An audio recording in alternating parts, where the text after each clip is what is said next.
طالبانو د نیت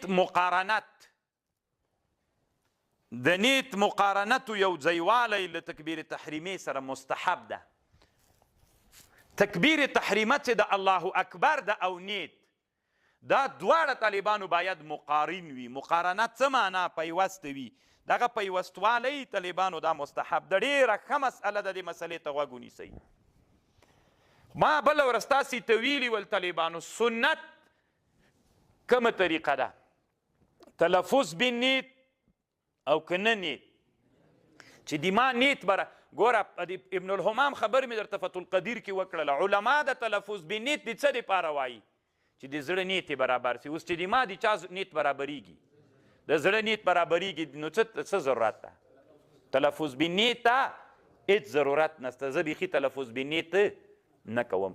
ته اوس طالبانو د خبرې ته غوږ ونیسه.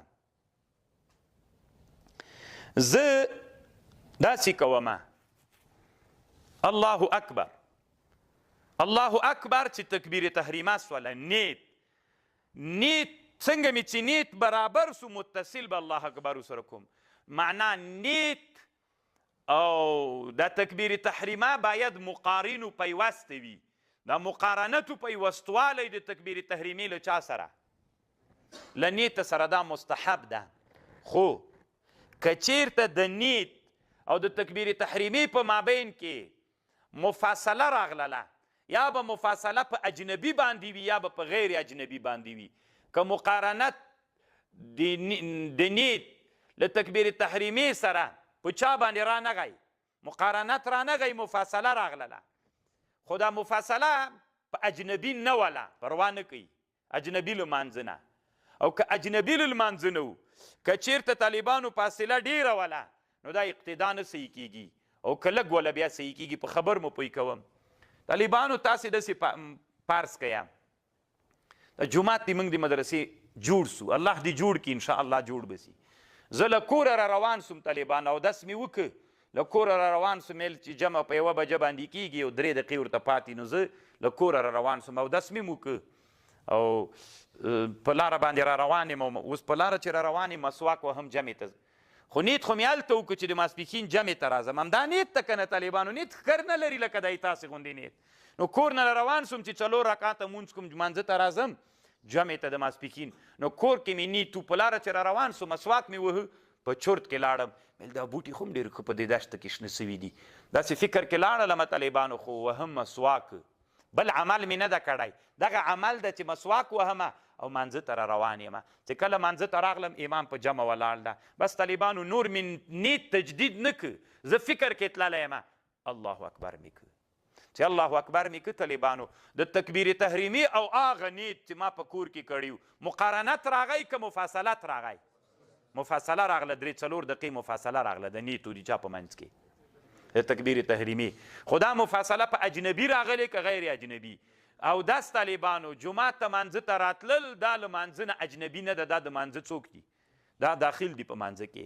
مسواک وهل دا ټول له مانځه نه اجنبي نه ده طالبانو. ځکه احناف علما وایي، ابن الحمام فتح القدیر کې لیکي مانځه ته مسواک وهل مستحب دي. سنت خو چا دپاره دي او دا څه د چا دپاره مستحب دي؟ په لار روان یم. بس دلته مفاصله راغله که نه مقارنت نه ده راغلی. خو دا مقارنت چې نه مفاصله راغلي په اجنبي نه ده راغلي. چې په اجنبي باندې رانغلله طالبانو مونځ صحیح ده طالبانو. صرف دومره ده مستحب دا ده چې کاشکې د هلته تجدید د چا کړی وای، د نیت بیا کړی وای. صحیح ده مونځ. او کله کوره راووتلم طالبانو، چې کور راووتم چې ګورم یو طالب ولاړ دی. نو هغه هم مانځه ته را روان ده، یا بل یو سړی د مانځه ته را روان ده. ګپ شپ مې ورسره شروع کړو. بسکټ ورسره دی دی تر څو پورې راکړه ما وخوړو. اوبه پیپسي ورسره ولې دا مې موج که په لاره باندې را روان وم. ګپ شپ مې لګاو. واچو پنجره واچو پنجره. بس راورسېدلو. چې راورسېدلو چې مولا په رکو کې راله درب درب منډه سوله. رکو ته چې ورغلو الله اکبر. دغه نیت مې چې کور کې کړی و، بیا د تکبیر تحریمې په مابین کې مفاصله راغله. خوراک کول، چیکاک کول، ګپ لګول، دا اجنبي له چا نه ده، له لمانځه نه ده. نو چې اجنبي له لمانځه سره څو مفاصله په اجنبي باندې راغله، نو هغه نیت او دغه تکبیر تحریمه د دوی دواړو په مابین کې مفاصله په اجنبي باندې راغله طالبانو، دا نه صحیح کیږي. بیرته به دلته نوی څوک کوي؟ نیت به کوي. تاسې د ما په خبره پوه شو او دې مسلې سره سړی ډېرې پیښېږي کله کله طالبانو دا مسلې دومره عمیقې وي خو چې عمق ته یې ورسېږي بیا سخت خوند کوي زه اوس طالبانو هر وخت چې چېرته مانځه ته ځم طالبانو بس خو د جومات ته چې ورننوځم همدا مې خپله نیت ته که نه بس الله اکبر ته چپ شه که نه بل ته رسې هغه کې چې